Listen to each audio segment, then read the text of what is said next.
Welcome to Business Brains and the Bottom Line podcast. My name is Paul DeLegro, your host, and my guest today is Jessica Nemmers, who's the Chief Security Officer at Elevate here in the Dallas-Fort Worth area. Welcome to the show, Jessica. Thank you so much. I'm excited to be here. Yeah, so Jessica, I've noticed you're pretty active on social media and get a lot going on, women in technology, you're an author. But what got me was the serendipitous route that your life has taken to become a CSO. So I'll tee it up for you, and then you can kind of tell your story. But you went to SMU on a dance scholarship, and then you were a ballerina. I would venture to guess you're probably one of one in the country that was a ballerina and now a CSO. I gotta believe that's a pretty small group, no? There might be a couple of more. It's strangely enough on LinkedIn, I have met a couple of ex-dancers, one current dancer. Well, she's a physicist and she's brilliant. In the UK, Dr. Merritt Moore, if you're listening, I'm just a huge fan. But actually, there are a couple of other former dancers that are now in cybersecurity. They might not be CISOs, but I thought, okay, this is strange. But I've seen there's ways to translate art into science and business of what we've done. So I know we actually have a theme to our show today about the serendipity of life, right? You went left, and what would have happened if you went right? So kind of like what you did. So take us through the whole. You were a ballerina, and then Dallas Ballet went bankrupt, and what next? Yeah, so I started dancing when I was 6 years old. I think my mom took my younger sister and I over to a dance studio, and she probably wanted to put me into something because I was driving her crazy. And so I studied dance from the age of 6. And I actually got a student contract my senior year of high school. So I started dancing professionally my senior year. I was not. So here's where the happenstance. So I started learning about happenstance theory this year. And I thought, oh my gosh, there's a name for all of this. Yeah. So and serendipity is also another name. So I danced professionally my senior year. I had a contract. So I was actually a professional, not going to go to college. I was going to start my dance career, which is very typical. A lot of dancers say you got to do it while you're young. In fact, my son has chosen to bypass college. He went straight pro as a dancer himself. Both my sons dance. I'll talk about that later because I tried to talk him out of it. But I digress. Got to chase your dreams, right? Yeah, I digress. Yes, and I said go for it. So I was all ready. I had my contract, and that's what I was going to do after high school graduation. And then the company went bankrupt. And I thought, what am I going to do now? Yeah. So I had already applied to SMU because I was kind of on the fence. And through a very fast-track process in the admissions office and the chair of the dance department, boom, I am now going to college. It was the craziest thing. And again, it was just completely out of left field, but I'm glad I did. So the company regrouped, and so I left college, went back and danced for 7 years with Ballet Dallas, and then lo and behold, we went bankrupt. Dallas has had a history of challenges funding a professional ballet company. So from there, I wasn't sure what I was going to do. My plan B actually was to be a wedding coordinator. Okay. So I had decided. And where did that come from? I had just helped some of my friends plan their weddings at the time, and I said, this would be fun. Yeah, and you were good at it, I'm sure. Yeah, so I just thought, and it was a party. I thought, why not? Okay. So I lost my job unexpectedly, and I came home and told my husband, hey, I'm going to be a wedding coordinator. That's what I'm going to do. And so now I'm just doing the number. You're probably mid-20s at this point? Yeah, about 26. Okay. Yeah. So, but again, something else came up. A friend of mine who used to work at Dallas Ballet when they went under, the first company, worked at the opera, and they said, hey, EDS, Electronic Data Systems at Yep. the time, and this was in 96, and Hitachi are doing this $10 million arts festival in the Dallas-Fort Worth area, and they're looking for a call center manager. And you are the only dancer that went to college, so we thought that you might want that job. And I said, sure. Okay. I need a job. I need a job. And so I went to interview there, and again, through more and more happenstance, I ended up being the chief operating officer's administrative assistant. Okay. So that was my entrance into corporate America when women could not wear pants at EDS. Wow. So I went and bought my suits. We had to wear suits, and I got exposed. That wasn't that long ago either. By I know, the way. 1996. Yeah. Wow. So, and that was my first exposure to technology.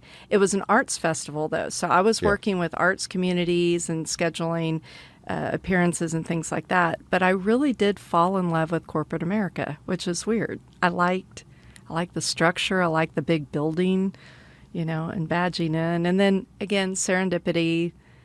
From there, the project was over. It was a 1-year project. And I was trying to find a job within EDS, and my friend said, oh, my mom works over at Perot Systems. It's like the newer EDS, and they're hiring anyone with a heartbeat. You should go over there. So I got a heartbeat. I think I can handle that. I qualify. So I said, hey, so I've got 1 year of experience in corporate America. I'm an ex-ballerina, and to this day, we're really good friends, and I know we're going to talk a little bit about women in business. And his name is David, and he was the recruiter. And he called me, and he said, "A ballerina, huh?" And I said, "Yeah." And he said, "Well, come on over and talk to us. I want to see your legs." Oh, God. That would not fly. Yeah, no. In, these days. I think from probably about 2000 on, maybe not. And he probably was just drinking. He was funny, right? Yeah, he's a girl dad. So he's got daughters, and to this day, every time I bring it up on an interview, he just smacks his forehead. But he's such a good guy, and he, we talked, and he said, "How about you want to start in recruiting?" And I was like, "Sure, why not?" So it was just, but then I landed in my first IT company and fell in love with technology. Yeah. But how did you shift it with no experience in technology? How did you make the shift into technology? Like, what job was your first one actually in technology? That was at Perot Systems. But were you actually had a technology job? No, not exactly. Yeah, that's what I mean. So it's I hate to ever say fake it till you make it. But again, I think I had a passion, and I just started following it. Okay. So, no, actually, when I was first at Perot Systems, they gave me my laptop, and it had a virus. And again, one of my best friends was talking to me, and he said, do you have a bootable disk? And I was like, a beautiful disk? And he goes, no, a bootable. He goes, do you not know what I'm talking about? And I said, no. So for the longest time at Perot Systems, it was a culture of hire for character, train for skills. Yeah. And we moved in and out of a lot of different businesses. So I started in recruiting, went to SMU, went to some other college campuses to recruit folks. And they said, oh my gosh, she can stand on stage and talk to large audiences without getting nervous. Let's make her a trainer. And so I became a trainer, and then I became a soft skills and then a technical trainer. And but it was when I walked into our most beautiful data center when we moved into our campus in Plano way back in the day. Yeah, know that building well. I said, you know what? This is what I want to do. And to this day, I'm a total data center nerd. Everybody always makes fun of me, but that's really where I fell in love with security. Yeah. So as you were talking, I'm thinking, okay, you were used to performing in front of people. Yes. I would think that the recruiting and speaking in front of large groups was you benefited from your dancing career, I would think. Yes, absolutely. Yes. Yeah. Well, they say that's everyone's biggest fear is public speaking. Yeah, I think it's second behind death. Yeah. Yeah. Could. Yeah, that's a big one. But yeah, no, I agree with that one. I think just even doing these podcasts, I mean, the first time we get in front of a mic, you're a nervous wreck. And then after a few episodes, you're like, yeah, this isn't so bad. Right. And if, and I try to tell that to my kids is you got to get out of your comfort zone. Yes. You really have to push yourself a little bit to go to the next level. Because if you don't, you're not gonna really move forward. I agree. And I think every time I started to kind of get comfortable, I knew it was time for me to start listening for the cues. Yeah. A left turn is about to come. I was talking about this book the other day, and I wish I could remember the author. I'm, losing my mind since COVID. Who moved my cheese? That there was a book about I've change. seen that book. Yep. Yeah, big in the 90s. Yep. And I always think, is somebody moving my cheese? Is it time to put on my running shoes and go after new cheese? So, so it's really thinking about what's going to come. Am I feeling too comfortable, or are there things happening in my life that I might need to pay attention to? And even though it sounds crazy, maybe consider it, because you just never know. That could be the next big step in your career. Yeah, no, good advice. Yeah. Absolutely good advice. So I do want to ask you, where do you think you'd be in life if you didn't take that turn at EDS? I mean, that's all, because I look at it in my life. I have several things in my life that I mentioned, I don't know if I mentioned, I met my wife on a blind date in Boston, and here I am 24 years later. She's from Dallas. I'm in Dallas 24 years later and 3 kids. Had I not gone on that blind date, where would I be today? So I'll throw that back at you. Where would you be today if you didn't take that job? You were asking me a question that I've never even thought about. I would have most likely become a pretty good wedding coordinator.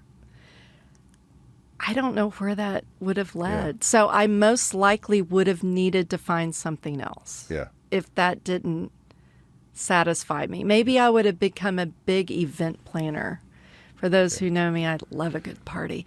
So maybe that's where it would have gone. Yeah. But I don't know if I would have had the satisfaction that I have had being in technology. And you and I were talking about before we started recording, just everything that we've seen. We saw the first Palm Pilot that turned into the first Palm Pilot that could get email, and then a cell phone that could get email. And, we have benefited from all these major technology breakthroughs in our lifetime. Yeah, no doubt. Think about when we Cool. first started. I mean, laptops were just coming out. We didn't even have email back in those days. Right. I mean, it's just amazing today. We're so spoiled with all the devices. I mean, we get 24/7 access to anything we want. Yeah. It is amazing. It is amazing. But any regrets in your career? Anything any places where you felt like you should have gone right when you went left, or left when you went right? I would hate to say, no, I have no regrets at all. Awesome. I think, but I can't come up with any that really, with the career choices that I made and the path that I was on. I think some lack of training, and definitely for people who've been leaders, we've all stumbled as leaders. Yeah. And I've stubbed my toe big time a couple of times. I repaired the relationship, and there was always, maybe being an extrovert too, there was something I said that, golly, I wish I hadn't said that. Yeah. But for the most part, I think I have always found the blessing and the benefit of each twist and turn. Yeah.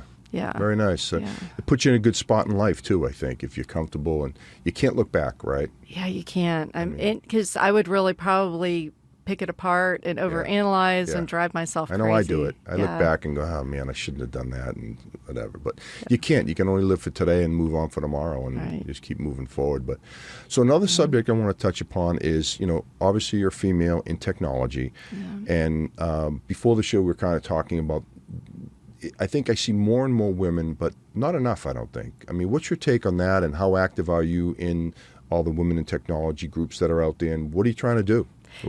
So it's interesting, and I'm probably a little different than people expect me to be. I'm very much an advocate of women in technology, especially women in security. Right. I think we have a lot of opportunities to hire intentionally, but also to expose women to technology earlier. I think waiting until you've been in the business market, and you're in your late 20s to say, hey, would you like to get into technology?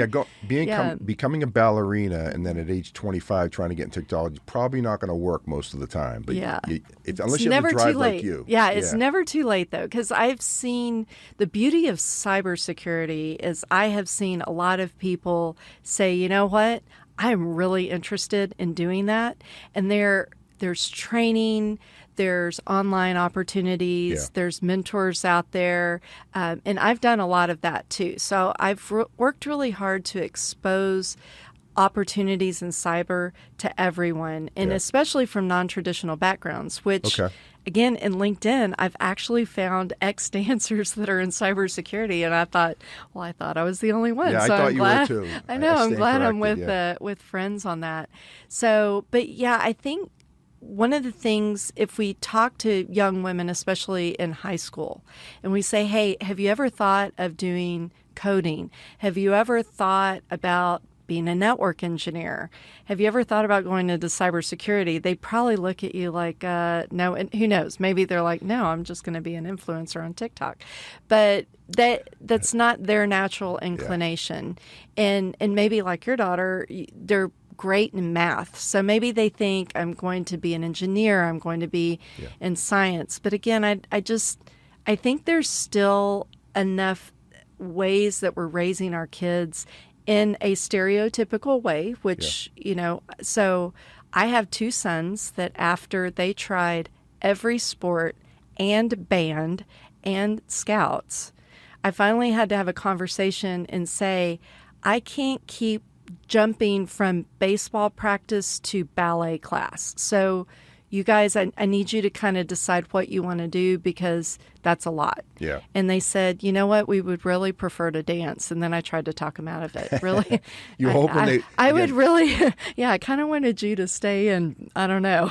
Yeah. It's hard. I mean, when your kids are little, you have control of them, right? Right. But when they reach a certain age, they're making adult decisions. You can guide them and help them, but you can't, I tell them, once they reach adulthood, they're on their own and making decisions. Yeah. We can guide them, but if that's what they wanted to do. So how old are your sons now? So I've got one that turns 18 tomorrow. Okay. And one who will be 21 in May, so 18 and 20. Are they dancing in school? What are they doing? So my 20-year-old is with Colorado Ballet. He's the one that went pro directly out of high school. Wow. And my senior impressed. is actually, he goes to Booker T. Washington School of Performing and Visual Arts here in Dallas. He dances. He's a classical ballet dancer. He's going to go to college, and he said, don't announce where I'm going yet. So we can't announce it, but we're really excited. We'll keep that. So he'll be a dance major. So he decided to go the college route instead of the pro. Now, do you feel like you can help them? I try not to. That is one of the things. Yeah. So when they started dancing, which it was interesting to get the backlash from all my male friends because I was in an area where I had all male coworkers. And just, again, the unconscious bias. Your boys, they take ballet? And so I found myself defending them, which that's natural, right? I thought that's tough, and then they were getting bullied at school too, which was really tough. But so when they became dancers and I became a dance mom, I would watch them dance and I was like, oh, they would say, Mom, I'm falling out of my pirouettes. And I just kept thinking, if you would just lift your left elbow, you wouldn't. But I made it a choice to be their mom and cheer them on and not be their coach or their teacher. Yeah. And I think that's worked out well. Yeah, and that's probably good advice. A lot of coaches in sports would prefer the parents sit on the sidelines and cheer their kids on and let them coach. Yeah. So did any of the I don't know anything about ballet, but what do they call them? Groups, dance classes, whatever. Did they know who you were? Did they know your background? Yes, and more they got to know. And it's funny because my son has or both of them, I guess, have seen videos of me dancing when they are learning that particular ballet. And the first time they saw me, my oldest came home and he said, "I saw you on the VHS tape." And I said, "Oh," and he goes, "Mom, you were actually pretty good." I'm like, "Well, I did it for a living. I hope so." For a mom, right? Yeah. But that's just not the capacity that they see me in. So we kind of got sidetracked there, but Yeah. we were talking about women in technology. Yeah. So are there any, what type of groups are you involved in to kind of promote women in technology? Yeah. Or So DFW ATW is a great one. So Okay. I'm not as involved, sorry, ladies, as I want to be, because I've got so many other, passion projects, and I sit on the board of a major nonprofit in Plano. But that one's good. It's the DFW Alliance of Technology and Women. Okay. A lot of the other groups, and I'm noticing a lot of the VARs, the value-added resellers, are also sponsoring women in tech events, and they have women in tech groups. We actually at Elevate have a women in tech group within our company. Okay. And we sponsor specific events geared toward, women coming together. Of course, we invite the men, whoever Sure. wants to come and be a part of it. So I think more and more we're starting to see women in tech groups in certain companies kind of coming together. And they're working with maybe their chief diversity officer, Sure. which is great. Yeah, So makes now sense. we're starting to cross over to expose women to opportunities in tech. We're exposing maybe underrepresented communities and bringing diversity into technology. And I've always said that diversity in technology isn't only about women. We've got to look at diversity of backgrounds, and race and thought and all of it, bringing it all together to really change the topology as Sure. I'm seeing in cyber. But opportunity, right? I mean, you want to expose as many people to opportunities as they can. That's how we grow. I'm a big believer in education and giving people choices versus handing someone something. Sure. Right. Just give them some opportunities so they can learn, and I think it's a good lesson. Yeah, and just kind of, I hate to say role model, but having some modeling out there of possible opportunities. Yeah. What can a career path look like moving into security if you are coming in from someplace else? Yeah. And I've seen a couple of folks that I've worked with. They've come, one gentleman came out, he was in the Plano School District as a music teacher, and now Wow. he's a cyber analyst. Unbelievable. Yeah, and another one came from, she was a lobbyist in Washington, D.C., and now she works for a major security company here and consultant. And just there's opportunities, again, just if we as security leaders in this community can start thinking kind of out of the box. If you're interested, let's see a way to get in. And as I talk to other, again, men and women bringing diversity into this, cyber isn't only about being an ethical hacker. It's not only about being a security engineer. The whole governance, risk, and compliance is in privacy, in regulation. It's opened up so many opportunities for people to come in. So you don't have to be highly technical. Yeah. And again, I'm like, look at me. I'm ex-ballerina. Yeah, there you go. So I tell a lot of young kids, ask me, what do you think about technology? And I try to say, if you're going to get in technology, cybersecurity is absolutely one of the hottest areas. It's pretty crowded right now because a lot of companies are saying a lot of solutions out there that say they solve world hunger too. But it is a great place to be in. I know on my wife's side, one of her cousin's kids joined the military, joined the Air Force, and he went to the cybersecurity training program. So he'll come out, and whenever he comes out, and I'm sure he'll have jobs lined up. Oh, and that's great because you have hands-on keyboard experience too. Yeah. So it's I think it's a great field, and so that leads me kind of to we should probably talk a little bit about cybersecurity today. So as you know, we're a reseller and we have a security practice at our company, and that's one of the biggest things our customers ask us about is security, right? And we talk about security, there's a lot of umbrellas that are under that big umbrella. There's email security, there's firewalls, there's all those type of things. So what do you see as trends in the industry, where are the areas that are most vulnerable, and how do we get companies to train their employees? This is a big one because we see this all the time. To do it as a team, right? Like, let's try to attack this as a team versus you clicked on that email and it's your fault, right? So that was a lot of questions all around, but I think you know where I'm going with this. Yeah, so we refer to it kind of the culture of security. So building that security culture and building that awareness in a company does take cross-functional support. It's got to take support from the executives. It's got to come from the top down. I mean, that's number one. So if I always worry if a CEO or their board isn't bought into cyber risk, like it's not really going to happen to us. We're too small. We're not in that industry. We don't have to worry about it. Then I think, it's never a problem until it is. Right. You know the deal. We've seen it with our customers. Well, right.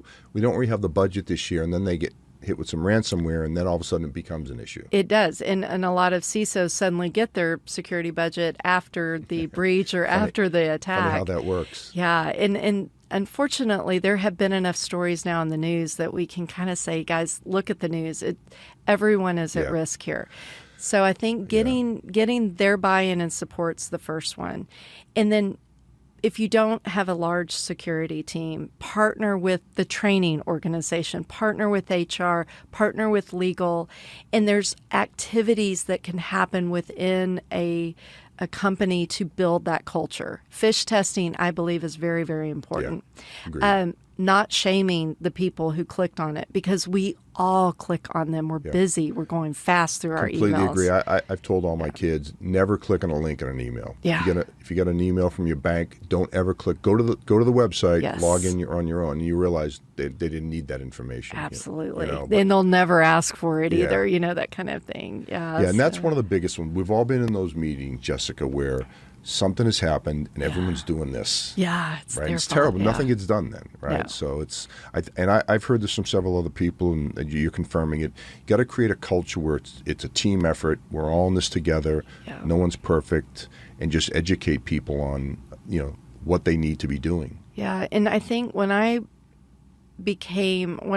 built my first security program, at that point, security was still IT's problem. That's security's problem. That's a firewall problem. That's an antivirus problem. But that's not a company problem. And really, especially in 2021, but I'm going to back it up to about 2017 when WannaCry hit and 300,000 computers were infected in one weekend. It really became a company risk, which means everybody is responsible for cybersecurity. I agree with that. That's a great statement, because I think that has to be that way. Right. Yeah. And then I think when people realize that, then they really buy into the culture too.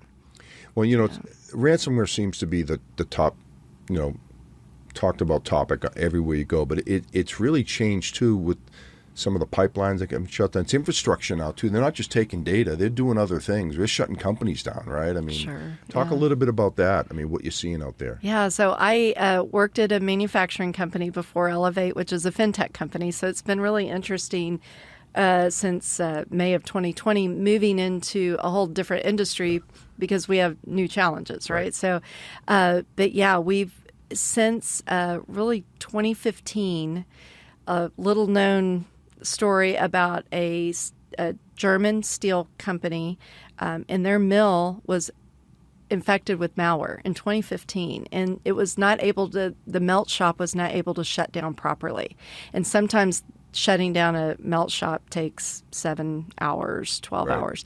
So it burned down a good portion of the mill. Thank goodness no one died. So cyber attacks on critical infrastructure have been happening for years. I wrote on LinkedIn a article about this because the phone's been ringing for years, but everybody kept calling Colonial Pipeline a wake-up call. The interesting thing about Colonial Pipeline and what happened in 2021, that was not a hack. That was phishing, credential theft, and then using a valid credential set to log back in to their systems. So it was a lack of security defenses to prevent, phishing and then credential theft and then going in. That's a big one. Yeah. I would say huge. it's probably, I don't know this for a fact, but I think it's like the number one way hackers gain access. Am I right on that one? It probably still, yes. But it's interesting as more companies are moving their data into the cloud and we're moving it somewhere. Yep. Misconfiguration leaves a window open. And I always talk in an analogy of a house because people can kind of relate to protecting your house. But a misconfigured cloud security environment can bring a hacker right in. So that's not necessarily phishing. That would be more of the traditional hack. Yeah. But what we were seeing also in 2021, not only are they doing a ransomware attack, then they're exfiltrating the data and holding that for ransom. Because companies did start listening in 2018, 2019, 2020. They started backing up their data and restoring from backup. Great. The problem is, I have your data and I'm holding it out here. So you're still going to have to pay that ransom or you're going to risk the exposure. That's right. Toothpaste is out of the tube. Those are two separate issues, right? But they're doing it together. Yeah. Yeah. It's scary and it's brilliant. It's scary. It really is. Yeah. It's frustrating when you see crooks like that just doing this, and they're sitting probably in Russia somewhere. I think I saw an article, they just arrested a bunch of people in Russia that were hackers and all that good stuff. So I don't know. So I mean, we're in two different positions, right? I work for a company that sells security solutions, and you're an end use customer. Yes. I mean, what's your strategy when you're looking at solutions?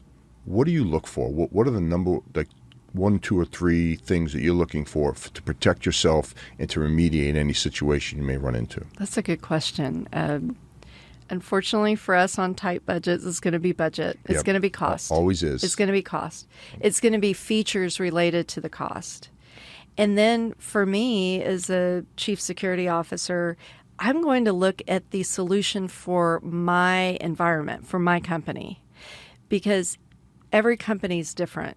And sometimes you don't need a sledgehammer for a small piece of wood. Yep. You need a small hammer. So it's got to be right-sized. And I think more and more CISOs are becoming more prudent to make sure that we don't have shelfware. And I think a lot of us we hear that a lot actually. People bought all these solutions. They used this much of it, and they paid. And we don't have the people to put it in.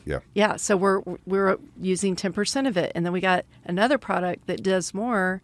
Well, that overlaps that first product. So, we already paid for it. Just get it out of the environment. Use the new one. So, we've been really tasked with making sure that our defense in depth strategy has the right defenses, and we're staying within cost.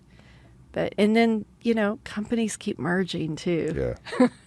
That's a big one. And so, wait a minute. Now you guys are brought together. So should we replace it with your new product or stay with your old product, even though you're with the new company? So that's we actually have one of our customers did 32 acquisitions last year. Oh my goodness. Yeah. That's a lot. Yeah. Yeah. I can't give any obviously details. I would never do that in public here, but it was very complex because I think we get 32 different environments. And you're trying to merge everything into one if you can. Yeah.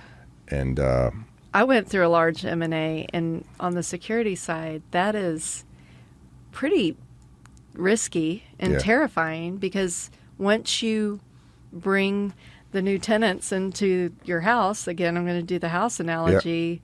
Are they secure? Are they safe? Are they bringing in any malware or anything that we couldn't see? But one of the things I do on, with what you guys do, one of the things I always talk about for smaller companies, small to medium companies, you don't have to have a full security team. Have one CISO and work with an MSSP, work with your partners, but you need something. Do a risk assessment, do a penetration test, have some validation from the outside of where your holes are. Yeah. That's great advice, really by the way. important. We preach that to our customers all the time. But I think a lot of them are starting to listen, actually.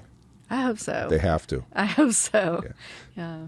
So a couple things. So for the normal everyday guy or gal out there, What's your take on password managers? Because that's a big one about hacking in. So what's your take on password managers? I'm trying to get this down to the level of the normal everyday person. What can they do? Use a password manager. Yeah. Yes, absolutely. 100%. Yeah, I use one, and I use the generated one where it has like a billion different characters that mean nothing. Right. I actually heard one recently. You should put slogans or sayings in there that would be better. What's your take on that versus the auto-generate? Either one. Okay. Either one. If you're using a good password manager and they generate it for you, all you have to really remember is one long password. And I always say a sentence, a line from your favorite song. And once you enter that, then if it's the right kind of password manager, and I won't go into the nuts and bolts, but it logs you in for you. Right. You don't have to actually type. Yeah. And for our older generation out there, what are you trying to say, Jessica? Much older than you, like my parents. Okay. They know. Just want to clarify that. You know what? If you write it down in a notebook and keep it in your drawer, I feel better with you doing that than using the same password. Just don't absolutely. use password reuse is the number one problem here. Yeah. That's simple to guess and then reusing it. Yeah, so that's one advantage of the password managers. They can create password. My wife gets a little annoyed with me. She says, "Hey, what's the password to this?" And I write it down, and it's all this gobbledygook. Yeah. And I said, "Look, that's security. I mean, if we It use is. like my initials and your initials and a few numbers, people are going to guess that." Absolutely. Right? Yeah, it needs to be 14 characters or more, really, for the algorithms to quit working. We want to make it harder for the hackers, and unfortunately, there's too much low-hanging fruit right now. And it comes down to, we call it cyber hygiene. It's hygiene. Yeah. Yeah, absolutely. No, yeah. Completely agree. Well, I think we've covered a lot of subjects today, Jess, from your career in ballet to getting into security, women in technology, and security itself. And any other last words of wisdom for your fan club out there? Yeah. Just start listening to the cues. And realize that change will come in your career. Very few people keep doing the same thing all the time. And understanding, look up the theory of happenstance. It's really interesting.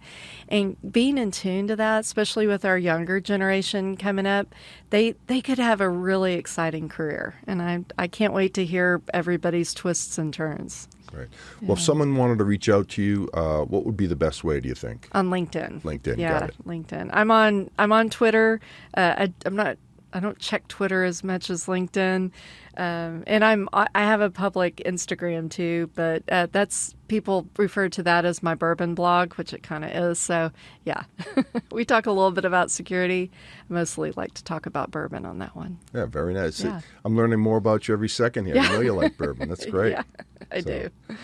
Well, at any rate, really enjoyed having you on. This was great. I think you're a very interesting personality, and your career's taken interesting twists and turns. And I hope you're an inspiration for a lot of other people, not just women, but people out there, to say, hey, if she can do it, why not me? Well, thank you. Right. And I appreciate the opportunity to share my story, and just keep encouraging everyone to follow their dreams. Yeah. And even if you're not dreaming it yet, it'll come. Well, that was awesome. Well, thanks, Jess, again. So that's a wrap for Business Brains and the Bottom Line. Again, thanks, Jessica, for being on the show, and until next time.